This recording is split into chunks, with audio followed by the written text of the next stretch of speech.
September of 2022, Hurricane Ian pounded the Atlantic coast.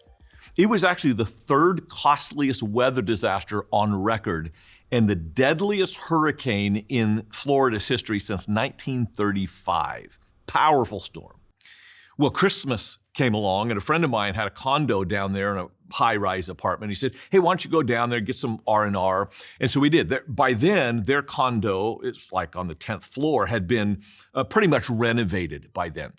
But the houses around it had not. So my wife and I are walking along the beach and we're just seeing devastation. But what was interesting is there would be a house that pretty much was still standing and another one right next door that you're seeing into their living room because half the house just fell off into the ocean. What made the difference? It was the retaining walls. Underneath the sand, those houses that had put these heavy concrete retaining walls survived the storm. Those that didn't invest in the infrastructure did not.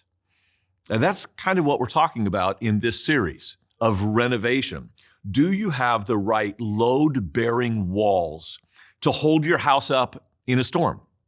And Jesus told a parable about that, of course. But when I went through the New Testament, I was shocked how many passages in the Bible talk about foundation stones. So before you get into the discussion, I want to show you this peculiarity.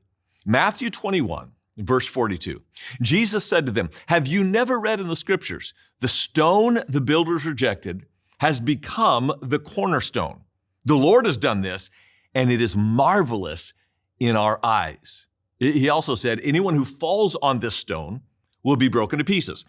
Anyone on whom it falls will be crushed. Here's the curiosity. How can you fall on a stone and be destroyed, and also have the stone fall on you and be crushed? Because that one Greek word represents three architectural features.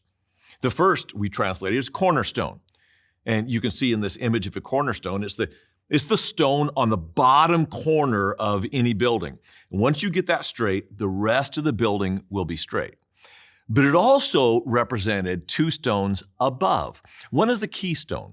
And if you look at an arch, they would build these ancient arches and have scaffolding up all around it. But once you put the keystone in the center, it was locked into place pretty much forever. And I've been all over Turkey and Greece and seen these stones. They're still in place. The third stone is called the capstone. And as far as I know, there's only one building in the world that has the ancient capstone on it, and it's in Athens, in the agora, the marketplace there was this temple to the fire god, let's say. And you go to it and there's this huge building with the stone slab still on top of it. Those three architectural features represent both the stone you fall on and the stone that can fall on you. And Jesus said about all of them, that's me. I'm the one that if you get me in place, everything else is centered and level. I'm the one that when you put me into place, it'll hold everything else in place. And I'm the one above you that keeps the rain and the sunshine off of you. Jesus is the load-bearing wall that we need in our families and in our relationships. And that is something worth talking about.